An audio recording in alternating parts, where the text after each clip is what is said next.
Good evening, and thank you for joining us once again for our closeout event. Today is my anniversary, and we are commemorating 7 years of rising up. And I am so excited for this of the last of these conversations this evening.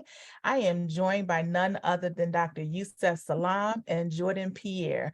These two gentlemen don't need any introduction, but I'm going to give a brief one anyhow. Dr. Salaam, you are a Harlemite. You are one of the Exonerated Five, and your story has transcended that situation from so long ago at this point. I want to congratulate you personally for your nomination to City Council in Harlem, and thank you so much for joining us. Jordan Pierre, you're with us tonight. You gave that moving Syracuse speech, your commencement speech, and you have gone viral. So I'm actually here just to make the introductions. These two gentlemen are going to converse with each other and share their stories, tell their stories about their rising up. And so I'm going to get to be in the audience this evening, and I am just so excited to just listen and learn and celebrate the two of you. So I'm going to give it to you guys to take away. Thank you. It's a pleasure, Dr. Dr. Yusef Salaam. I appreciate you making that time to be in here.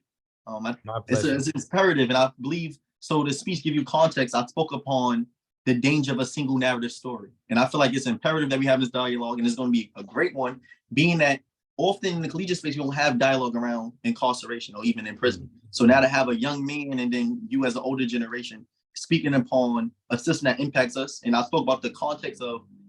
In the speech, I use the same pattern when I speak, and I said it's not the curriculum that makes the courses rigorous or its institution rigorous. It's being Black in the context of America while trying to uphold academic excellence. And now we're going to speak upon what that looks like to be Black in the context of America and what we have to deal with, even as a scholar. So thank you for making that time. Oh, listen, I love it. I love it. I love it. You know, when I saw your remarks, I couldn't help but think about, my story, of course. And, Kevin Richardson, he has a scholarship actually at Syracuse. He was just, recently given an honorary bachelor's degree there. Right. And they started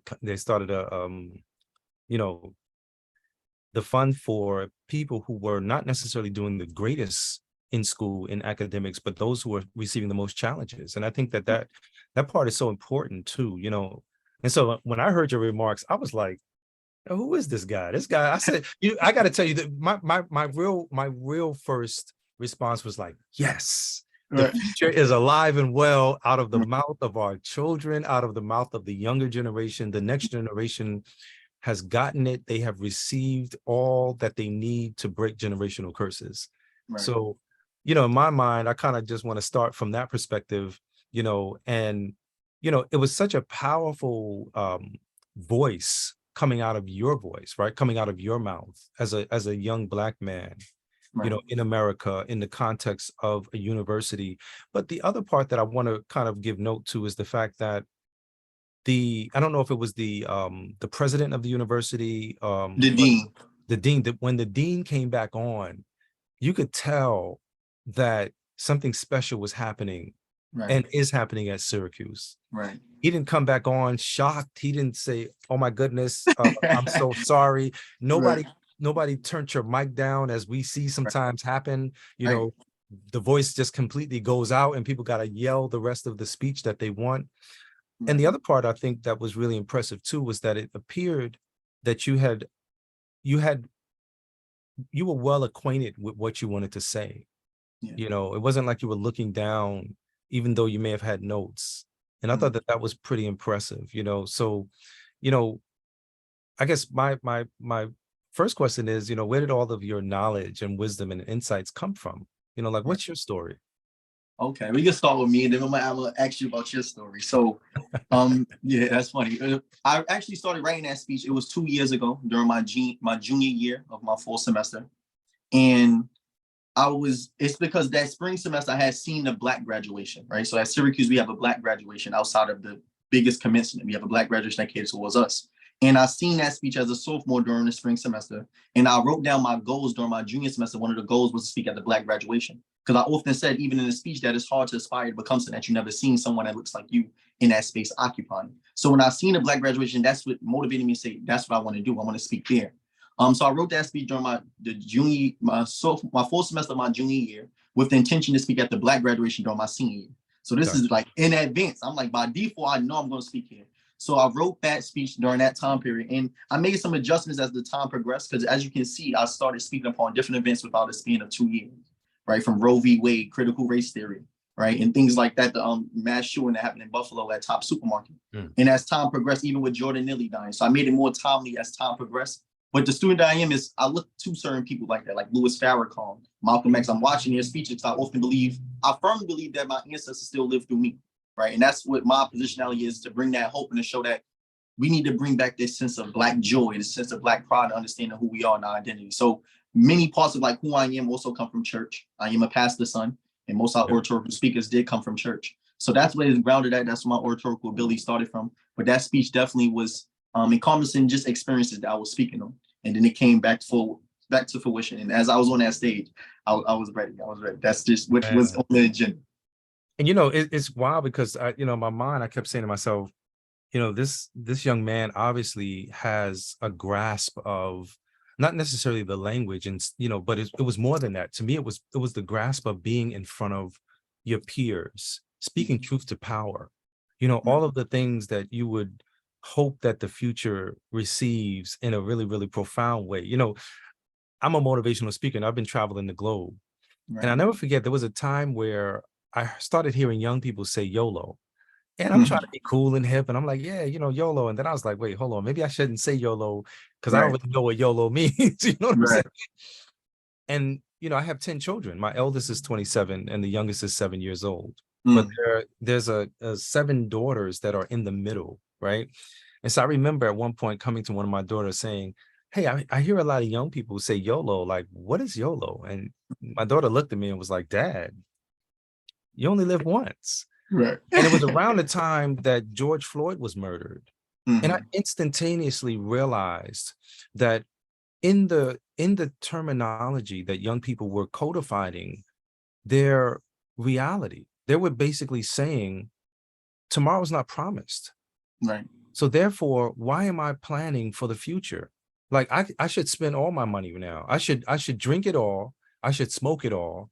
I should live recklessly, because I might as well live it up, because tomorrow's not promised. Right. And so I was in pain when I heard that, of course, but then the joy quickly came back, although it was years later, hearing you espouse the way that you talked about your experience and what it means. I want to know too, like, what was your reaction when you found out that you were going to give the commencement speech?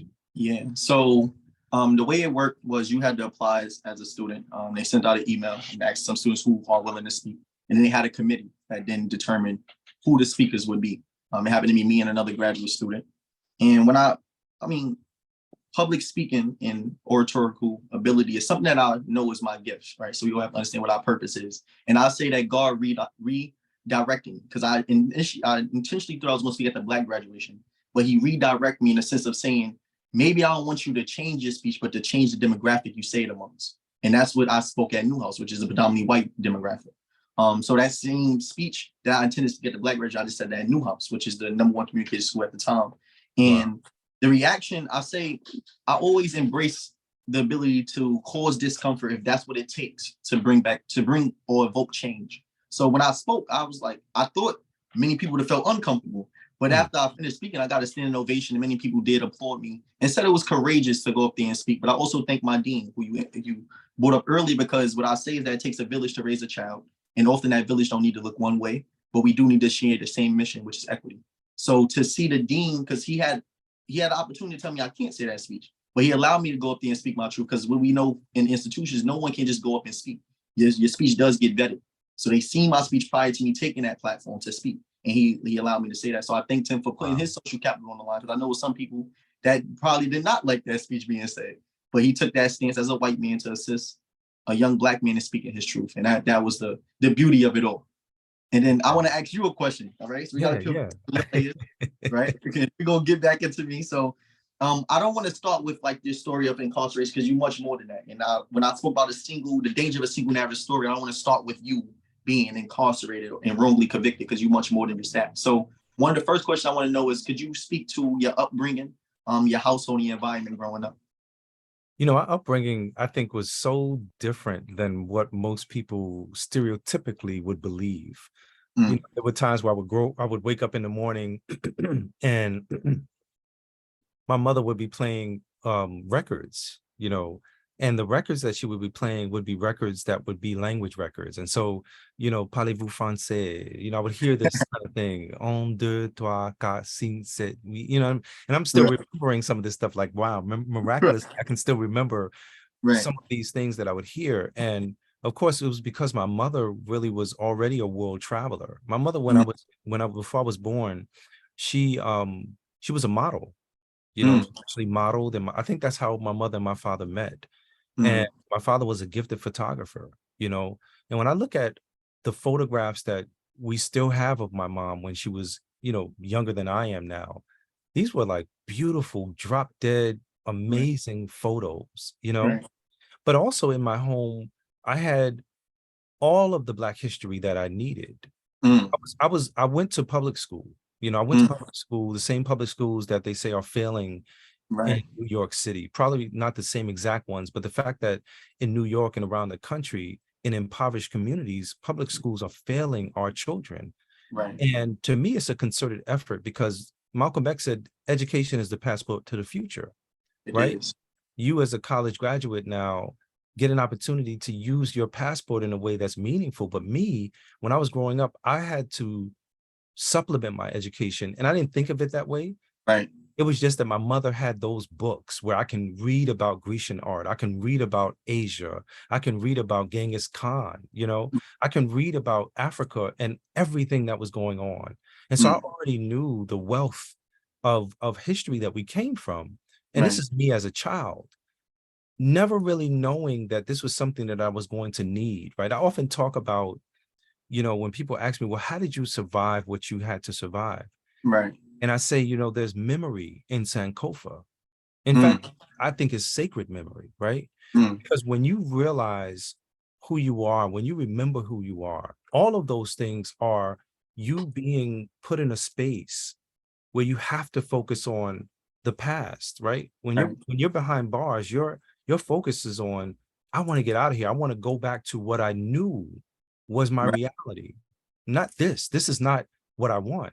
And so, of course, remembering the books that I read, remember the conversations that I had, all of those things in my life was full of pumping life into me, making me know beyond a shadow of a doubt that I was born on purpose and with a purpose.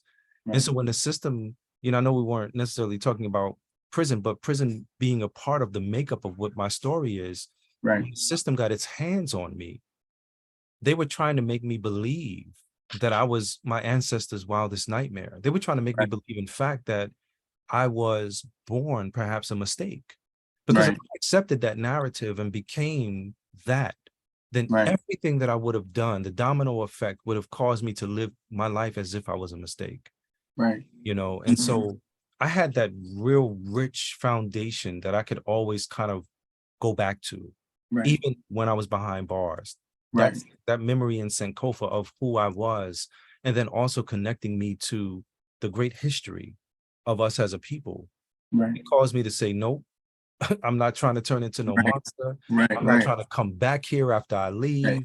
I got big ideas. I got bright things to do. Matter of fact, I'm gonna create darkness. I'm gonna create light in this dark space. And reflect that light, you know. And that's imperative. I'm glad you said that, because I knew from hearing your story, watching, you know, when they see us and seeing that you had a firm sense of self. And I want to know, where did that come from? That's why I want to start from the roots in the beginning stages. Like, I even want to ask, what were some of the morals that your parents instilled in you? What was those conversations and dialogue like when you was growing up? Because as a child, you a sponge, and it's a certain age where it's like all the information that's poured in you, and then it's like a time for you to branch out. But like, what was those morals that was instilled in you growing up? You know, it's so beautiful, because I think we come from a very intercultural, interfaith kind of family mix, you know, no matter where we are in this country. That's just who we are. Like, there's Muslims in our family, there's Christians in our family, there may be some Jews in our family, there may be some Buddhists in our family, right? There's a whole mix of things going on. but I was born in a Muslim household. And foundationally, I remember like having Islam codified in modern language. Mm. And so even though I would hear, you know, my grandmother, you know, my elders, definitely my mother say, God doesn't place more on you than you can bear. Mm.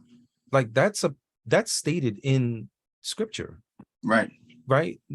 Hearing Right. things like, what was the one that really got me? Where my grandmother specifically, she said, let go and let God.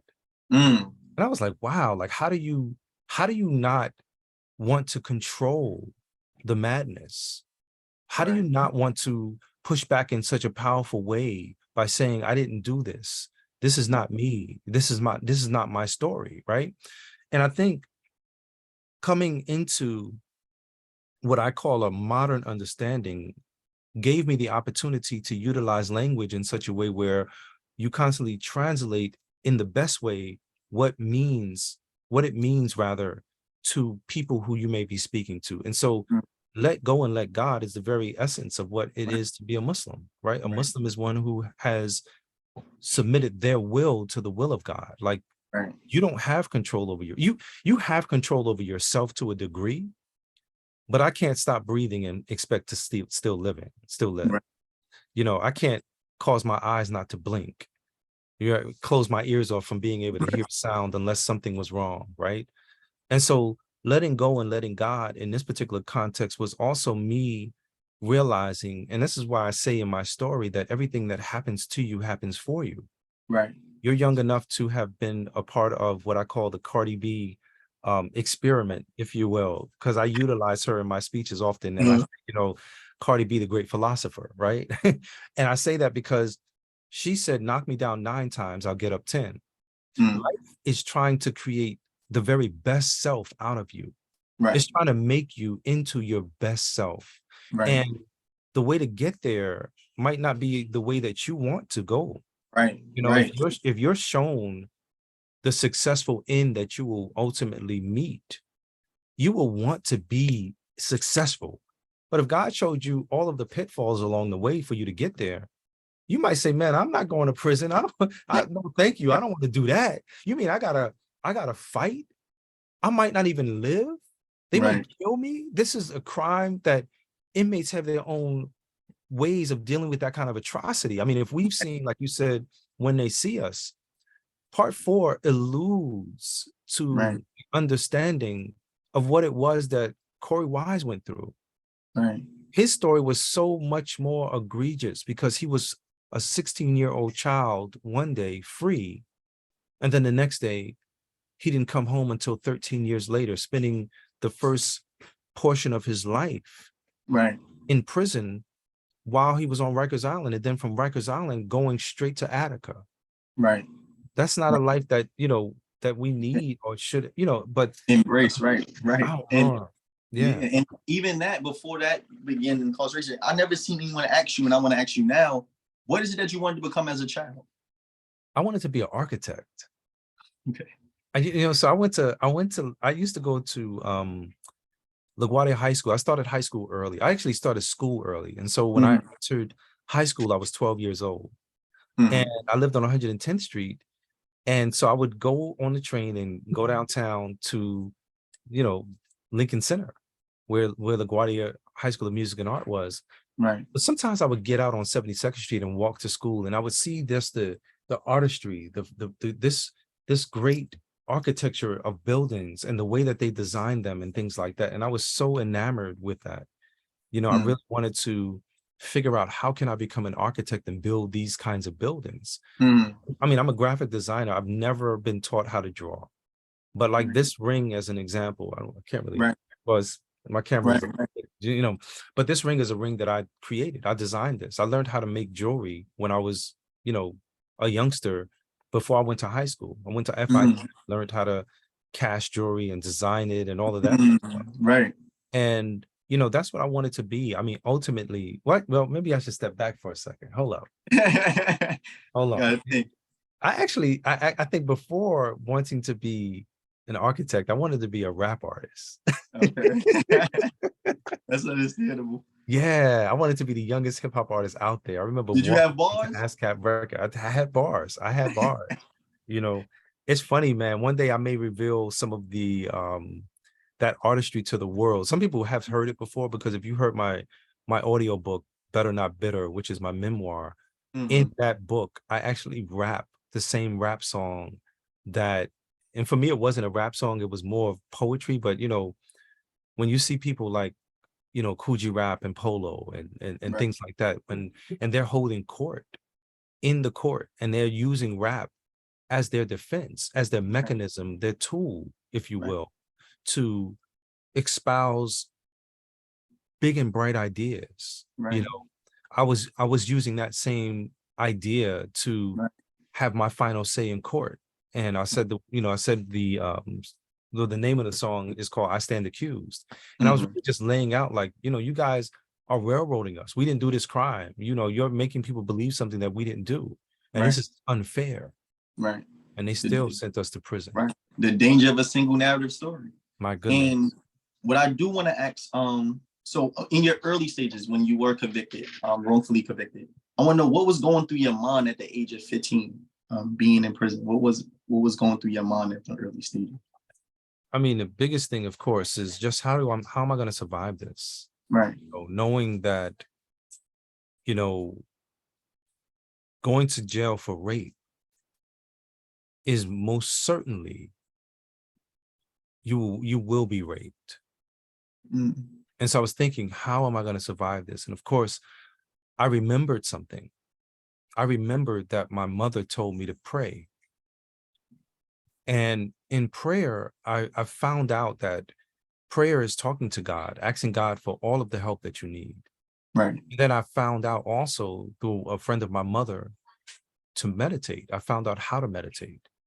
Although meditation was something that, I mean, I love meditation now, because now I it's like effortlessly, right? I learned how to walk and meditate with my eyes wide open, you know, in the prison. But it was those things, those tools, I think, that helped me really to survive. And really more than that, it helped me to keep my mind intact. Right. You know, my friend, I can call him a friend now because we've actually become friends, and he's actually a mentor of mine. And he taught me some really, really profound things. But my friend Les Brown, he said, if you can't see it, you can't be it. And so in your mind's eye, if you hold the idea, the vision of success long enough, then everywhere you look, you will find it. It's almost like the law of attraction. Right. Marrying that vision with the feeling of what it would look like and feel like if you actually received it is what causes the law of attraction to become real. Right. And so that was a lot. That was a lot of it all. That is like the secret of it all. Like it's almost really just that simple, but at the same time, just that difficult. Right. You gotta drown the noise out. You gotta basically like quiet the noise that's going on around you. Right. And that's not an easy thing, to be in an environment that's not necessarily reaffirming you in your vision. Not at all. Yeah, and it's similar to like in The Alchemist, when they said the world will conspire to make it happen and manifest it if that's what you firmly believe. Absolutely. One of the questions I did have when I was thinking and I was learning about your story, I want to know, how did you find a sense of agency and then stay firm in your identity in the midst of incarceration? So it's like, how do you stay mentally liberated while being physically captive? I got to tell you, first question that ever really sparked that kind of consciousness back into my mind was an officer that walked up to me and asked me a question, really simple question. He said, "Who are you?" He didn't say, "What's your name?" which is the answer that I gave him. He said, "Who are you?" I said, "I'm Yusef Salaam, one of the guys they accused of raping the Central Park jogger, but I didn't do it." And then he said to me, I know you didn't do it. I've been watching you. You're not supposed to be here. Why are you here? Who are you?" And it was that question that caused me to go on a journey. The same journey, I think, that you find in movies like Sankofa, where I needed to remember that my mother and father told me that they didn't name me until 7 days after I was born. That when they brought me forth in front of the community and said, "This is his name," that name that they gave me actually became part of my birthright. Because what the parents are charged with is to look at the child and try to understand who this is. Right. The fact that my father named me after two prophets, right? My first name is Yusef, right? The Arabic equivalent to the English Joseph. My second name is Enoch, which is the English equivalent to the Arabic name Idris, right? And then, of course, my second middle name, count it right? Right. My second middle name is Fa'adl, and my last name, of course, is Salaam. But if you put all together, the meaning of my name, which I found in prison, Yusef means God will increase. Idris means the teacher. Fa'adl is with justice, and Salam is peace. And so what I was being told through my name in that memory in Sankofa was that this was something that I was going to grow through. I wasn't just going to go through this. Right. Like I can either deal with prison by letting time do me. Right. I can do the time. Right. And if I do the time, then that means that I'm going to be in here reading books. I'm going to be in here drawing. I'm going to be in here trying to listen to audio tapes. You know, back then I had actual cassette tapes and I had an audio tape player, you know. Right. All of those things, right? It was like me trying to, as much as I can, redirect all of the energy that was coming my way to get me to believe that I was the scum of the earth. I mean, people wrote letters to me and my family. Right. Donald Trump's ad that was placed in New York City's newspapers really was a whisper into the darkest enclaves of society for them to do to us what they had done to Emmett Till. And so for me, it was like, damn, how do I fight back? I have to remember that I was not born a slave, that I was not born a criminal. That I have a great legacy that has never been taught us. The only time we ever get taught anything about who we are, if ever, is when we go to college. And we're in a Black Studies program. All along, like we're fighting an uphill battle, trying to learn history when history does not show us anything about us. We don't see none of us in historical reference. We're learning about everybody else. We don't see how we can understand mathematics. And a lot of us hate things like math and science and history, of course, because we don't know that we were the creators of this thing. And so we're being taught in such a way like, nope, you guys are slow. You guys can't get it. You guys are, in fact, ignorant and stupid. The absolute opposite of that is true. And I'm going to tell you what I found out in prison. They brought college into the prison. And people who were innocent and also guilty of the crimes that they were in there for, when they were told by the educators that they were smart, they began to act smart. Every single one of them was on the dean's list. Every single one of them got academic citations. It was because they began to believe a different narrative about themselves. All along, up until that point, they were believing that they were a criminal, that that was all that they could do in life. These were young people, you know? And what you're saying is important. It's a self-fulfilling prophecy. It's when you continue to call someone something or label them as this, actions start to align with that label.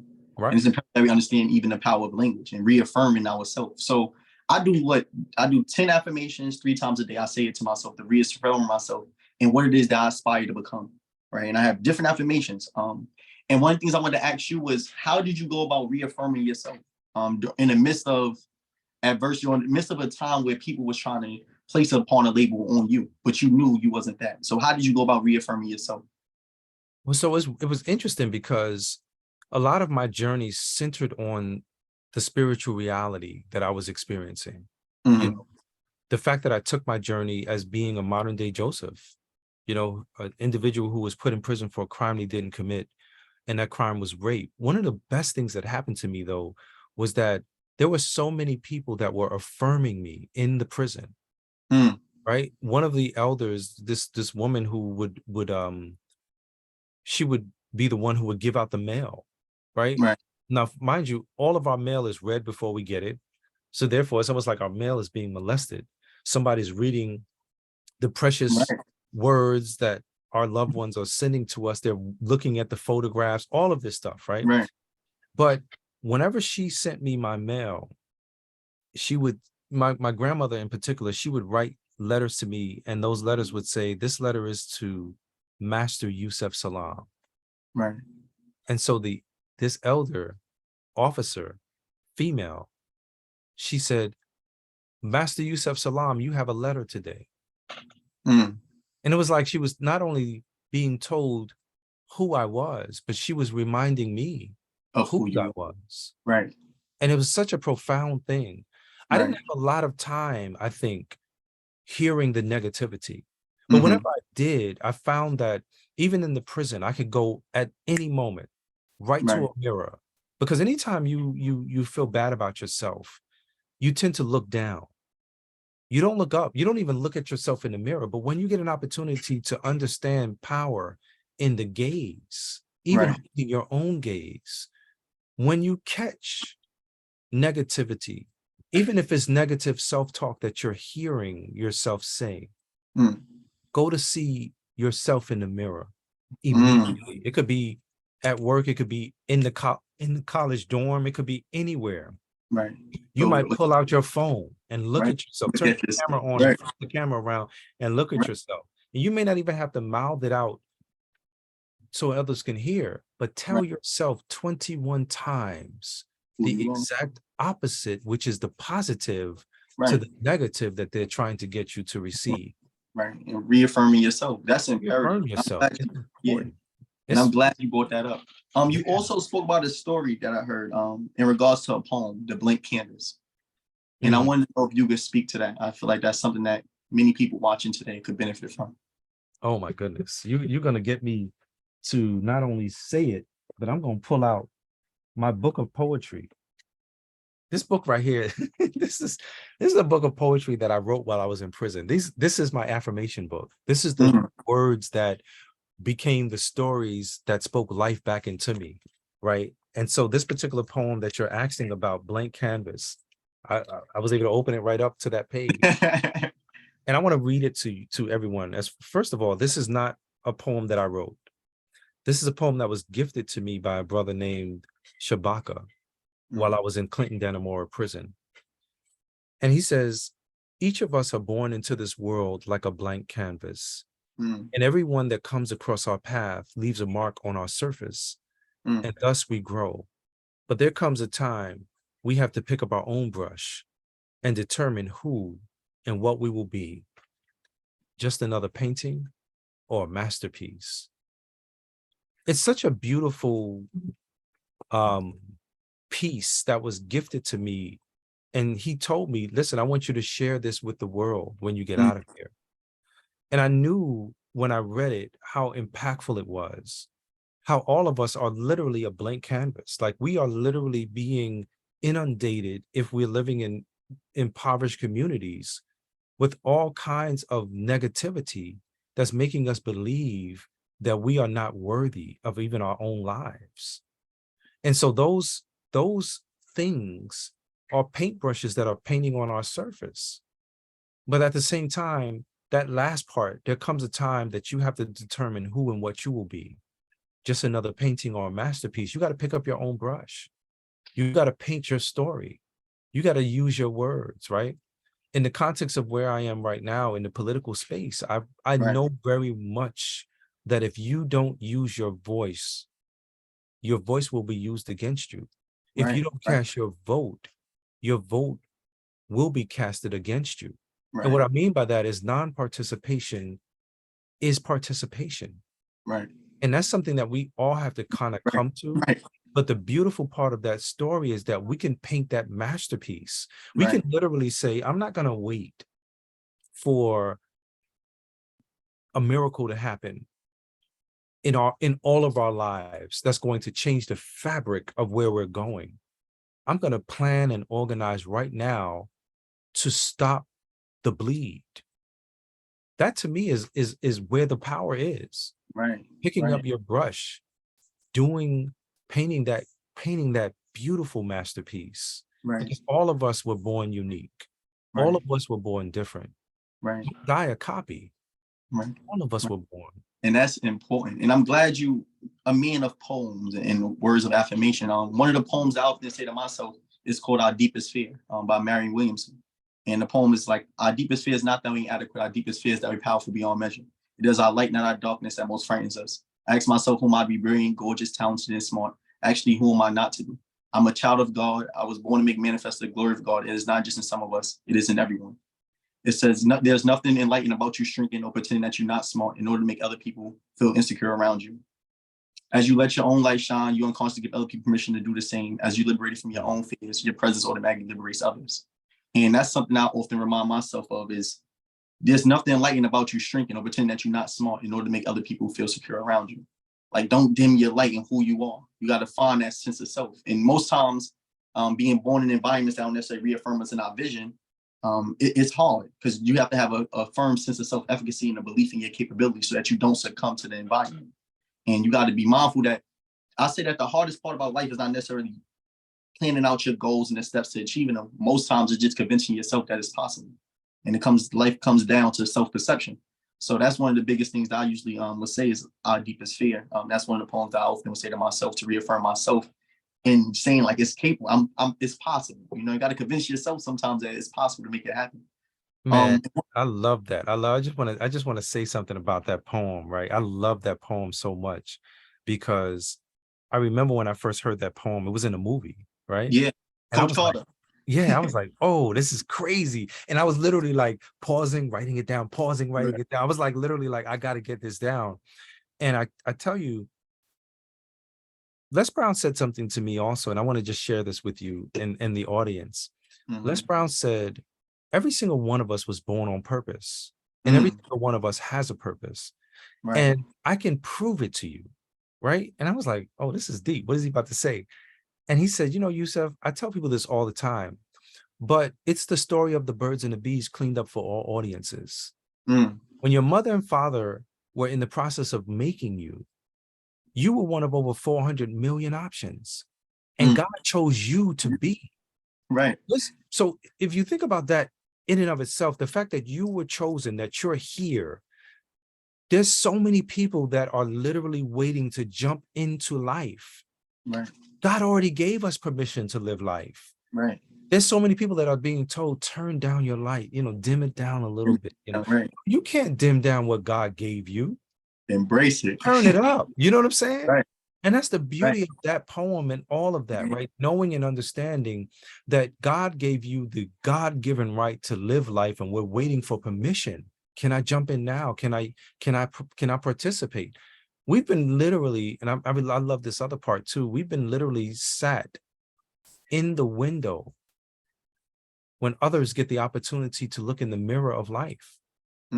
We're looking out of the window, and I don't know if you ever had this experience, but when I was younger, we would look out the window and we see cars going by, and we would imagine, oh, that's my car. That's my car, you know. And it was that thing that I couldn't participate at that level, because I was a Black person, right? I'm part of the people who have been forgotten, and the absolute opposite of that is the truest. Because shops are being set up in our community, and we see them, they're still here. COVID came and went, and they are still flourishing.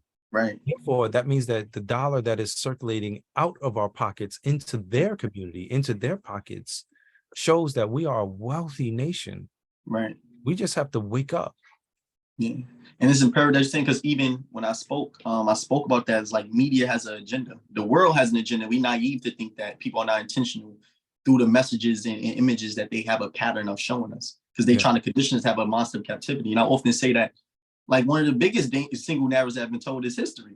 We know nothing of America or the world before the white man arrived in many places. Like, something existed before the Pilgrims, before Christopher Columbus discovered these lands. People lived there, but what is their history? And that's one of the biggest single narratives that has been impacting us as people. And one of the questions I do want to ask, removing yourself outside of the state of incarceration physically, I want to know, what work was needed to get you back acclimated in society? Like, I see you always in suits. You know, a big part of the prison is trying to strip you of your identity and your agency. Now you're able to put on what clothing you want to wear. You get the restore your sense of agency. I ain't gonna say like it's like you had to restore your sense of agency, bring back your Black pride. Like, what was those steps to getting it? I mean, the thing about it is that just knowing, wait, hold on, I could do this. Right? How many of us, whenever we got in a haircut as a child, you know, of course, all of our loved ones are like, wow, you look so nice and handsome as a, you know, a young boy, right? Wow, look at you. You look great, you know, and the smile that is put on your face because of that, right? Me, you know, and it's funny because I'm going to say something, but I'm quite aware that there was a huge backlash some years ago on Twitter, you know, when I think it was the RZA or somebody from the Wu-Tang Clan was saying like, you know, everybody got to start wearing suits, man. Come on, it's going to change our outlook or something like that. But it was completely, I think, misunderstood what he was saying, because people began to like produce these pictures or post these photos. And in these photos, it was photos of people who were actually dressed in suits and they were being lynched, or they were lynched, hanging from a bridge or hanging from a tree, you know. Tell so-and-so I was wearing a suit was the hashtag. And the truth of the matter, though, is that wearing a suit doesn't do anything to change anyone's perception of you. Right. It does everything for you and changes your perception of your own self. And when you see yourself, like I had to learn how to do a tie, and I can do it. I can literally make my tie without even looking in a mirror. I had to learn how to tie a bow tie, right? Right. I love tying bow ties now because I'm like, yo, a bow tie is it seems so difficult to tie. But once you get it and you start working it out, you're like, oh man, I could do this. It's a great feeling. Getting a suit, right? Getting a suit and finally being able to get a suit custom made. And you put that suit on and it's tailored to fit your body. Man, you're looking at yourself in the mirror and you're like, wow, I look great. Right. And then when you come out, like I get the opportunity to almost have this as my work clothes, right? Every single time I would step out on a stage, I would have a suit on. You know, and to me, it was more about me making sure I looked well. But the other signal that I was very much aware of, and this was told to me by another person who did, I think, the same time that Nelson Mandela did. His name is Eric Gardner, right? I mean, I'm sorry, I'm saying Eric Gardner. Wow, that's the young man who lost his life. Right. Jimmy C. Gardner. He was supposed to go into the baseball profession. And they came and arrested him and said he raped a woman. And next thing you know, 27 years passed before he was actually freed from prison through DNA evidence, proving that he didn't. And I'll never forget when I first met him, you know, he's this strong brother who is about my height, you know, still has muscular tone. And, you know, you could see his face and he has the youthful look of a person, unfortunately, who experienced prison because we don't get hot showers, we get cold showers. So that cold water keeps our faces tight and, you know, all of that stuff, right? And he said to me, I never forget, he said, thank God I don't look like what I've been through. And that's true for all of us. When we clean up, nobody would ever know that just yesterday we were having tremendous challenges trying to get up off the ground, trying to remove ourselves out of the cracks and the margins in life. We weren't supposed to be there. That's not our life. That's not the plan we have for our life. Just like I say all the time, like with young people in particular, if you ask any young person, you know, how many of you believe you're going to be dead or in jail before you reach the age of 21? You go into a man, if you're not in college, you go into a space, a community, and you ask the young people, almost everybody will raise their hand. And the question I have is like, well, who gave you that vision? Did you write that for yourself? Like, did you physically write out a plan for your life and say, you know what, I want to get the best cars, I want to eat the best food, but you know what? I think I want to check out. Maybe by the time I'm 21, I want to be either dead or in jail. If you didn't write that for your plan, you most certainly can push back against that false narrative that has been provided to thrive in our communities. You know what I'm saying? Yeah, and that's because when I go and speak to children, often I tell them, like, I want to see you live. You know what I mean? Like, there's a beauty of seeing old age. And I think where we come from, we celebrate when somebody make it to see 18 or 21. We think that's an accomplishment. It's sad to say because we haven't been able to see a certain age. And there's a beauty of getting to see a certain age. So when I see all these podcasts about financial freedom and all those things, I'd be like, the first thing we need to speak about is being able to live, because you can't establish anything for generations, generational wealth, if you ain't living for generations. Yes, you know, indeed. that's one thing that I usually think of. And you spoke upon a lot. And one of the questions that did come to mind, I wanted to know, how did it feel to have your story being told through the documentary series when they see us? And did you ever feel like, well, I want to ask you, do you feel seen? Man, I feel so seen now. I can't walk to the grocery store without a whole host of folks stopping me, wanting to take pictures, congratulating me, thanking me. I mean, it's the same vibe that happened when we released the Netflix series When They See Us. Because prior to that, we had a beautiful documentary done for us called The Central Park Five. This documentary was such a different method that the filmmaker Ken Burns and his daughter Sarah Burns and Dave McMahon chose. All of the films that they produced in the past were all narrated by Ken Burns. But this particular film, The Central Park Five, they said, you know what, we want to do something different. We want you all to tell your story. And I got to tell you, after that film was released, it was so beautiful. It took our social media from maybe 100 people to probably 5,000 people max. And so when They See Us came out, we thought, oh, you know, it's going to be the same kind of thing. You know, we kind of already know what it's like to be in movie theaters and things like that. I got to tell you, every single time I went to my social media, there were 100 people waiting to get in, to be able to be accepted to see my page. And I remember calling Raymond Santana and I was like, yo, Ray, what's going on? Like, you know, I keep getting so many requests for people to come participate on my page. And he said, me too. He said, you know what you're going to have to do? You're going to have to make your page public. And as soon as I did that, my social media started to grow and grow and grow. Right. And it was so beautiful because our story, the story of the now Exonerated Five, has found its way into so many people's lives. Right. Even if they didn't go to prison themselves, but they may have a loved one who did. They may have an experience that mimics the fact that they too were run over by the spike wheels of justice. And I think that that's the beautiful thing about our story. Our story has been given this global platform, right, where, I mean, 190 countries got an opportunity to see When They See Us on the night that it was released. And people are still seeing When They See Us for the first time. Right. People are gravitating towards that film that Ava DuVernay has created for us. Right. Because why? Because one of the reasons, I mean, yes, I'm running for office. Right. And so therefore it's like back right in front of people's faces, but the story itself, I mean, we represent a microcosm of the macrocosm of stories just like ours. Right. Stories that have not gotten any attention, any light shown on them. Right. And so the pain point is always there, but I truly do feel seen.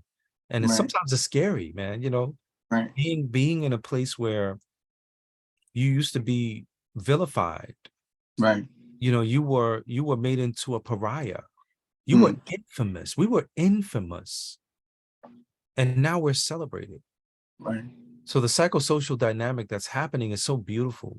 Right. Being embraced by society and being told we need you, we want you here, allows us to dig deep inside of ourselves to produce the very best of ourselves and give it away. And there's a beauty of having your story told. Before we go on, I want to just encourage everybody that's watching that if you do have any questions, you know, feel free to put them in the chat or on the live Q&A. And one of the questions that actually was sent to me, and I'm gonna ask it now. It's a great question. The question is, it says for the both of you, how do you both take care of your health? What is your fitness and mental health routine? I guess you could go first and I could give them mine. Wow. I mean, you know, I walk around my community a lot. It's funny. Yeah. In my, you know, I have a home gym, of course, that I would use often. But of course, when I was campaigning, it's like, oh, nope, you can't do that. And so I was listening to Dick Gregory recently, one of his talks that he gave before he passed away, and he was saying that one of the best exercises is walking. He said the reason why is because when you're on unstable ground, it's not walking the treadmill or walking a track, literally like walking trails and walking around neighborhoods. When you're on that uneven and unstable surface, Right. it's constantly it sends signals to your brain Right. that you have to keep paying attention, that you have to stay on point. Right. And it almost combats all of the effects of aging. You know, it keeps your body slim and trim, of course, but it also, that part about combating aging and things of that nature, keeping you active, keeping the blood circulating and things like that. You know, I have something called a crossbow here at home as well, which is, I'm not sure if anybody knows have ever heard of the crossbow, but it looks like a bow and arrow. And what you do is you attach different bands of weight to it. And basically you either lift up or you can put it on your back and do squats and you can do everything. It's basically something that you can carry with you while you're on the road. Yeah. Okay. And then, so for me, my mental health routine, exercising. So I'll always allocate some time to working out. I feel like if I don't do that, it throws off my day. And I had to learn how to prioritize time for self-care. That's something I was big on. I know I'm saying like I'm old, but at a young age, like I feel like we never had dialogue and conversation around mental health or self-care. And often we would treat self-care time as something that's like fluid. Like we could just move it around. If somebody else want to meet, you just throw your self-care out the window. But you got to treat that time just like we would treat class in my sense, or as time that's mandated and that's mandatory for you to set aside for yourself, because you got to find time for you, because at every stage, everybody is going to want your attention, and you got to find time because we have things that we do to keep us sane. And that's one of the things working out. The second thing I would say is music. I listen to music. Music is a form of expression that often has gotten me through a lot of places. So music, and then walking too. So it's funny because I walk everywhere, right? And people are like, yo, Jordan, why you don't do this and that? But they don't understand that sometimes the only time I have time to myself is when I'm walking home. And you're able to go through your thoughts when you walking. It's just like nothing is distracting. You put your phone in your pocket and you walking. Yeah. And I don't walk with nobody, nothing. They're like, why you always walking? But it's that time to just, to sit in with yourself, even though I'm walking with myself, but to go through your thoughts. I often learn that my mom said, as you get older, she said you start to appreciate silence, right? And it was so funny when she said that, because I'm young, but I start to appreciate silence. And walking is that time period where I'm able to appreciate silence, also to be within myself. So that's how I answer that question. No, I love that, man. I love that. Self-care is healthcare. Right. Self-care is healthcare. I mean, if we don't take care of ourselves, you said something too that reminded me of where I am in my experience on this campaign trail and running for office. Every person that has come up to me, and it's been overwhelming at times, right? People think me, people wanting to take photos, and I love it. I mean, I stop for every single person. I'm here for it because I know that every single person's individual story is personal. It's their story. That photo that they want to take. Listen, they need to capture the moment, and I get it. But the thing is that the need for self-care is so important because every person believes that it's only them. Right. There's nobody else. It's only them. They just need to tell your story. They need to tell you their story. They need to take this picture with you, and and I love that part about life as well, because you kind of are this unicorn of sorts, where now you get the opportunity to reflect the light. Just like I was, viewing some of your comments, and I'm not sure how long we have left in this particular program, but I kind of wanted to just kind of jump in. You say that I am the rose that Tupac talked about. Yeah. And I wanted you to tell us about that. Like, what do you mean? It's funny you said, yeah. So I'm from Brooklyn, from Gates Avenue specifically. And growing up, I stated earlier, was like being born in an environment that necessarily reaffirm you in your vision, right? But one thing I will always applaud is the village. It took a village to raise this child. I wouldn't be where I'm at today if it wasn't for people that just looked out for me. My brother took a different route at an earlier age where he was in the streets. But it was many of his friends that would tell me, like Jordan, or they call me J.O. back at home. So that's my nickname. They say, J.O. go in the house, something about to go down. And just little small things, like looking out for me for that. Going home from school, people pick me up. Different things that my community manifested for me. And many times, and I also seen a lot of people that manifested this belief that Jordan or J.O. will make it out. They no longer living, right? And I feel like I'm a vessel that many people live through. Wow. So when I say I'm that rose that grew, that Tupac talked about, it's that rose that came out of adversity. And I say us as Black people, a lot of part of our culture and who we are is defined through our perseverance and who we are in spite of what takes place, right? And that's what I speak to. So utilizing my platform, I encourage everybody that's coming from where I'm coming from to understand that whatever it is that you dream, that it's attainable. Coming to Syracuse, and it's changing perception, right? And how we see ourselves. I state that while some people may say it was a privilege and opportunity for you to make it to Syracuse, I say it's a privileged opportunity for Syracuse to have me. You see, I got to change the narrative. Like, no learning institution exists without me. And I tell that to everybody. Like, don't let nobody try to make you feel like your dream's unattainable, because a lot of times people try to put their limitations upon you because they couldn't obtain or get to the place that you are at your age. But what I say is a big, and I say this every time, always make time. And I thank you for making time to converse with me, because the understanding of reaffirming children and their existence and their capabilities is imperative. And I think that's one of the main reasons to why we live in a time of uncertainty, is that we seeking to be seen, whether that's social media comments, whatever that is, it's we all competing to feel seen, right? And if we not reaffirmed in the positive outlets, we're going to turn to whatever outlets that's reaffirming us in our existence. That could be games, because in the games, you go fight outside, everybody like, oh, you like that, this, and that. And they will reaffirm you in everything that you should not be doing. While we got guidance counselors, they discouraging children from applying to certain universities. They saying this, you couldn't. I remember somebody telling me, like, if I went to Syracuse, I wanted to go to Morehouse at first. And they said, if you go to Syracuse, you're just going to be another statistic.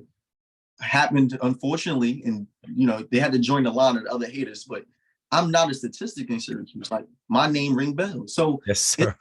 It's the fact of, like, the people that's supposed to be reaffirming us, they not doing a good job in doing so. So we turn to outlets that reaffirm us, whether it's in the negative things or not. So I always say, like, a solution to this times of uncertainty is reaffirming children.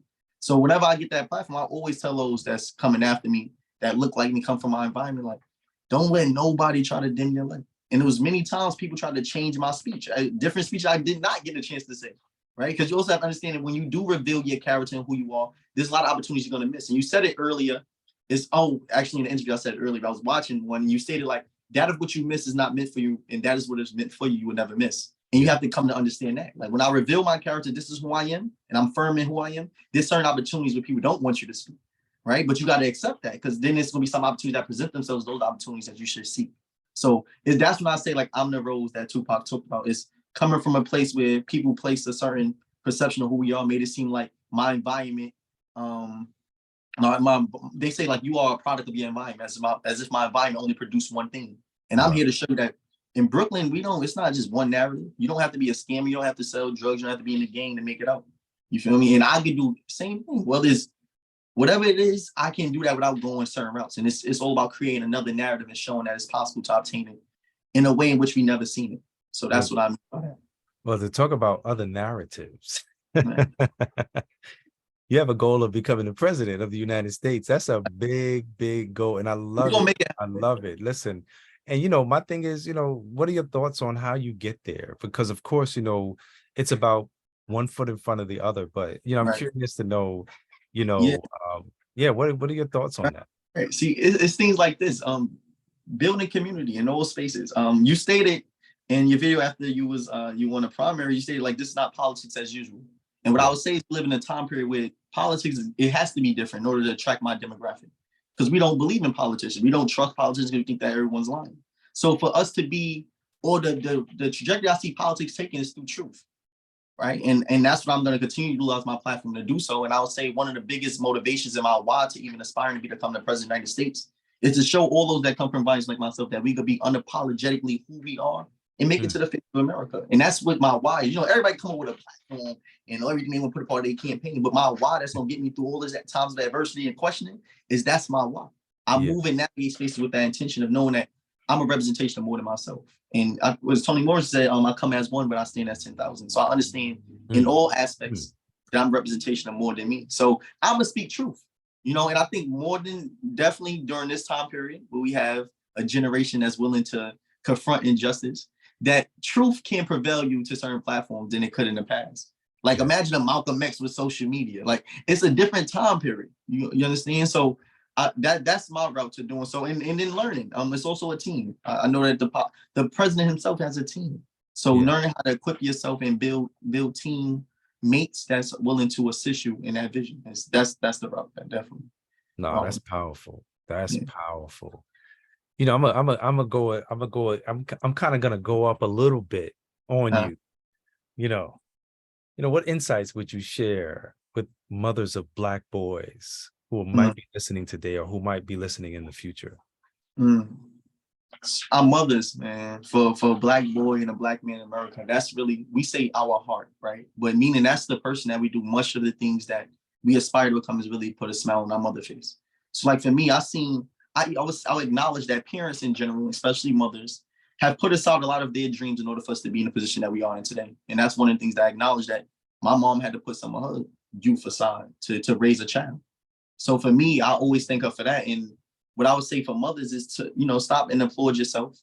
This is the time we also have the highest population or rate of single Black mothers in the household. So there's a lot of mothers that have to take on responsibility, not just being a mother, but trying to instill certain morals within the men, because there's certain things you only can learn from a father, but they're doing a great job in bridging that gap. So I'll first say stop and give them applause. And the second one for the children, that, for our moms, is keep prevailing. I think that one of the challenges for us as youth is we feel like time is an enemy in a way, only because it's a lot of things that I want to bring to fruition during the time which my mom is still alive, right? And I did write a poem and everything. I could actually read it. I got it. But what I was saying is that feeling like time is your enemy, being that when I become the president, I want my mom to be alive to see that. I want her to see her child make it to that platform. But I know that we also have an expiration date, that everybody's not going to always be around for a certain time. And I can't tell when that time may be for my mom. So that's one of the things I feel like I'd be competing with time, because we all got 24 hours, but I don't have the same 24 hours to have leisure with. Like, I got people counting on me, a community. And I'm going to read the poem. I wrote this for my mom. I meant to give it to her, because when I graduated, it was also her birthday. Oh man, that's. I meant to give this to her. I've got it engraved on the heart, but it wasn't engraved the right way. That's why I never gave it to her. But I'm gonna read it to y'all. So I said, dear mama, I first want to say happy birthday to my queen. I know God blessed me with a purpose, but no matter how big I become and what I go on to accomplish, the greatest gift God has and ever will give me is you. I know there will come a time where you will no longer be here. So I'm trying to become the person I'm destined to become while you still are. I said, you are my first example of what a woman should be. And you set the bar so high of a standard that I'm still single. I said, I can't wait to meet a woman that will stay by my side as you have. No matter how old I get, I will always be your baby. Love you, mom.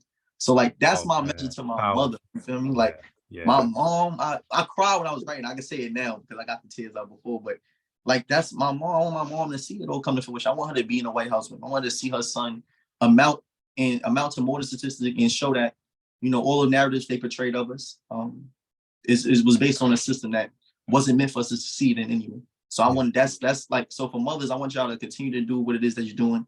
Definitely our Black mothers, because what I will say is that y'all deserve much more than applause for the work that you do, because it's hard being a woman in America, but to be a Black woman in America is even harder.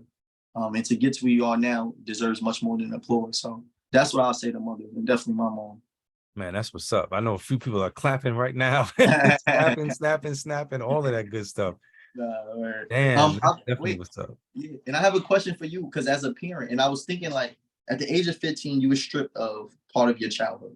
Yeah. Right. But you also are a father of 10, and I wanted to know, like, what were your concerns, or what are your concerns raising Black children in America? And what are some of the lessons you go about teaching them to help them understand their agency? The thing about it is just letting them know that they were born on purpose, for me, is the most impactful thing that I can do. Letting them know also that it's okay to make mistakes. I'm not trying to, bash you down and not be caring and loving if you do make mistakes. Do I want you to be perfect? Absolutely.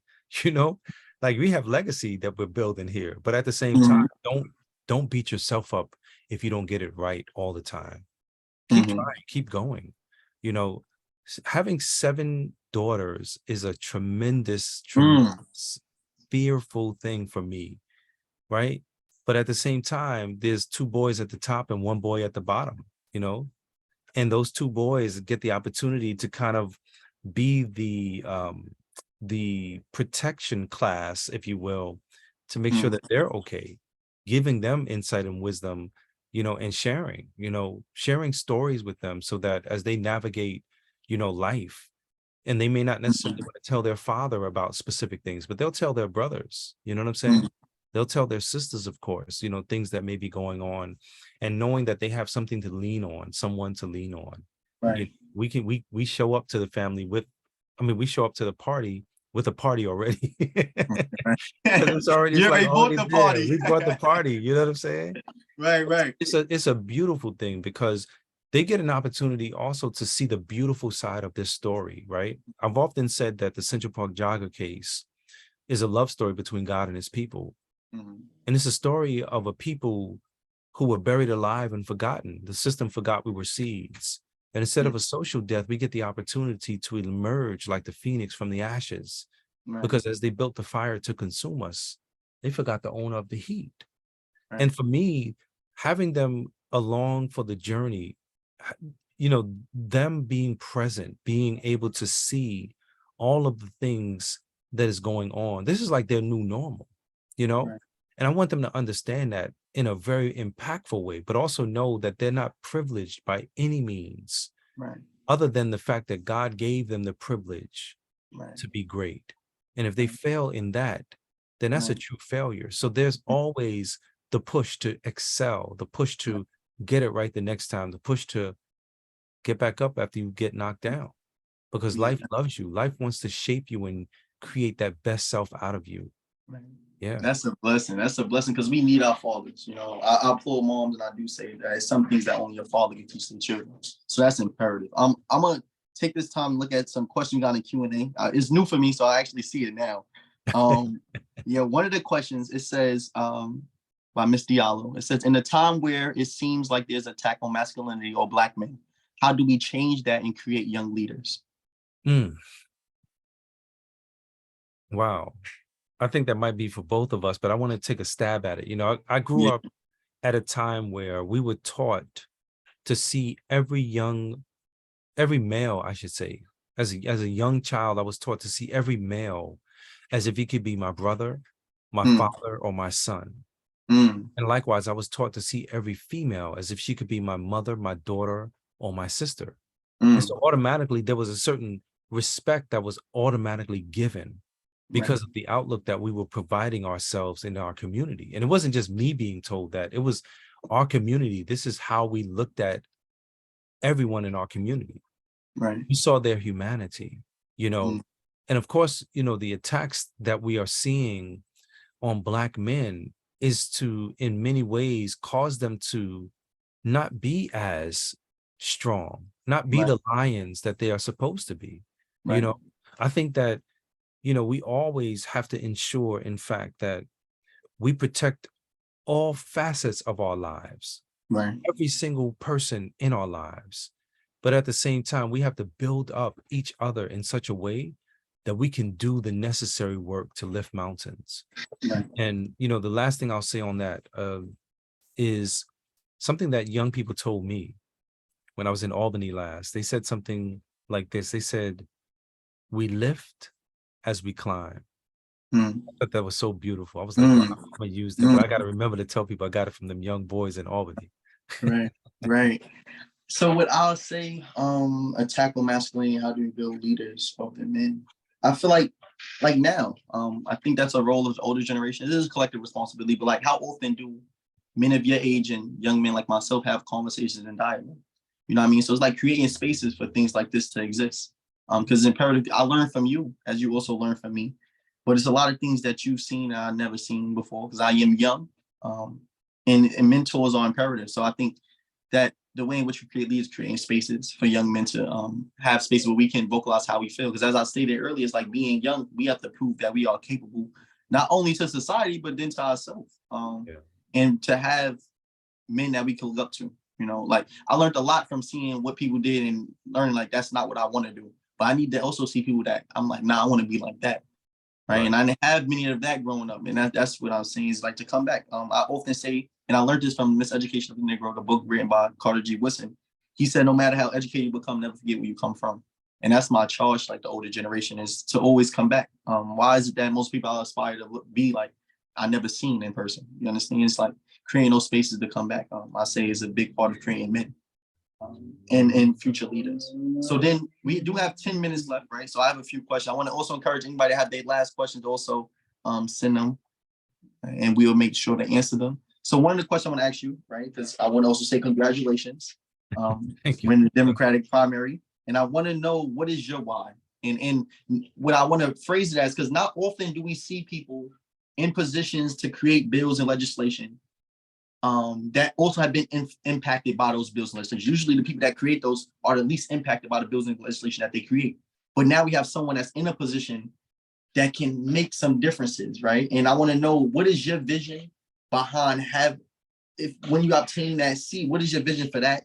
And what is that you want to see? What about, and then what's your why?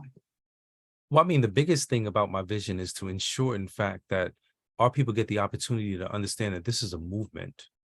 You can't change things in 2 to 4 years when you need a movement in order to change it. But if we start the tremendous work of lifting the mountain, we get the opportunity to understand that our task rather is to begin to plan in 50 to 100-year cycles.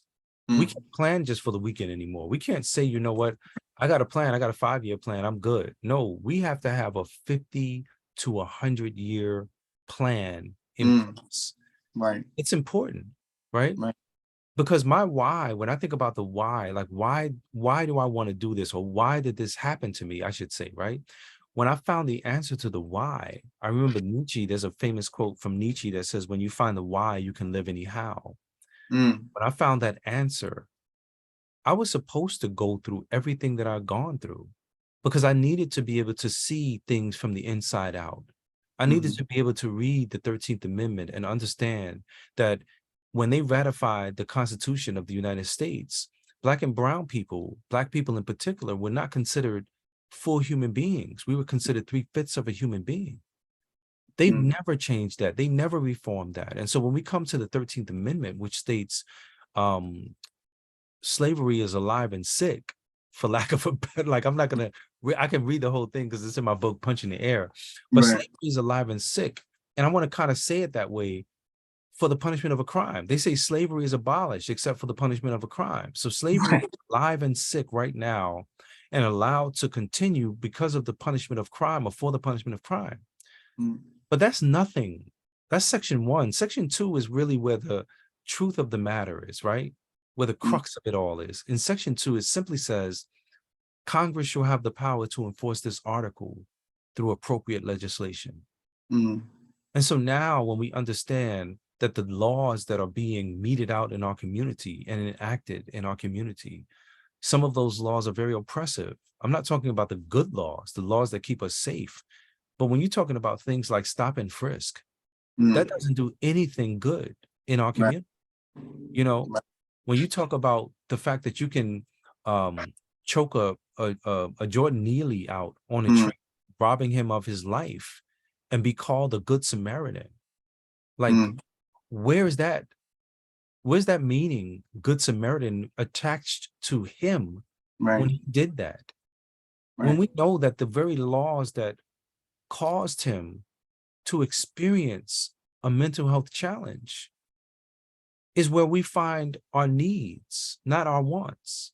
And what I mean by that is that if we can solve for poverty, as an example, food, clothing, and shelter, as soon as a person does not have any of those things, they will begin to experience mental challenges. And in fact, we all are going through some mental challenges. Everybody kind of came to a head when they understood what was going on in our minds during COVID, when they locked everything down, when they shut everything down.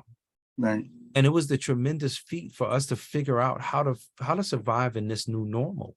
What do we do when we can't go to the gym? What do we do when we, can't go for a walk, or whatever it is that we normally would have done? Now we got to sit and be with each other, or be within the confines of our 4 walls, And so the why for me is knowing that there's so many people that would have been in pain had I not stood up and said, I'm going to take my platform and do something about the conditions of our people. Right. Because I'm old enough to do something about it and young enough to still get the great counseling that I need from the great legends that are still in our community. Legends like Keith Wright, legends like C. Virginia Fields, legends like the grandmothers and the grandfathers that tell me all of the plans that we need to continue to implement. This is what's necessary, having community again. You know, that why allowed me to live the how, because the how is lifting as we climb.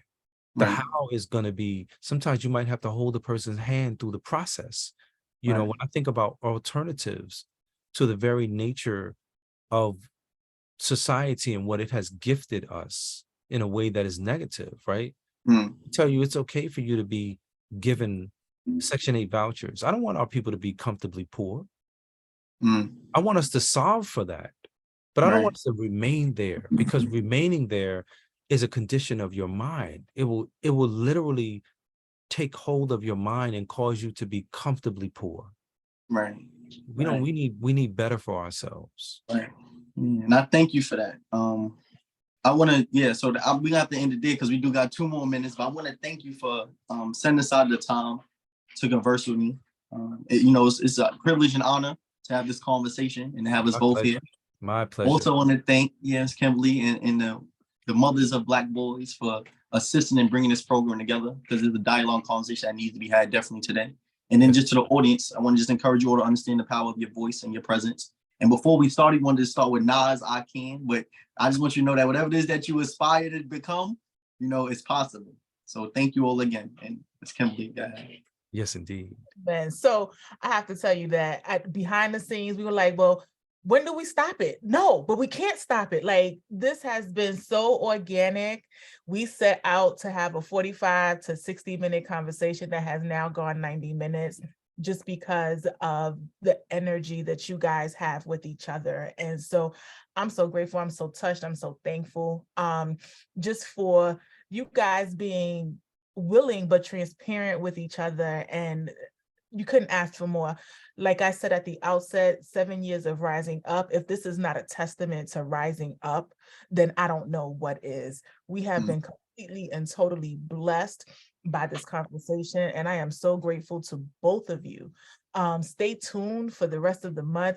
Listen, we might have to talk about doing this again, because this entire conversation was dope. I have to say, you know, I'm full. I'm full with, you know, the sadness of some of the stories, but I'm elated by the progression and the striving and the things that many people would view as insurmountable. And just watching you guys have this conversation has really blessed my soul. So just want to thank you. This conversation will live on our public page. So if there are questions that you guys still want to answer that you have not gotten to, please, please, please do so. Continue to engage with the audience. We would love that. And at that point, I'm just going to say good night. And thank you so much, fellas, for joining us. Bye-bye. Thank you again. Pleasure. And thank you for having us. Absolutely. Have a blessed night. Bye-bye.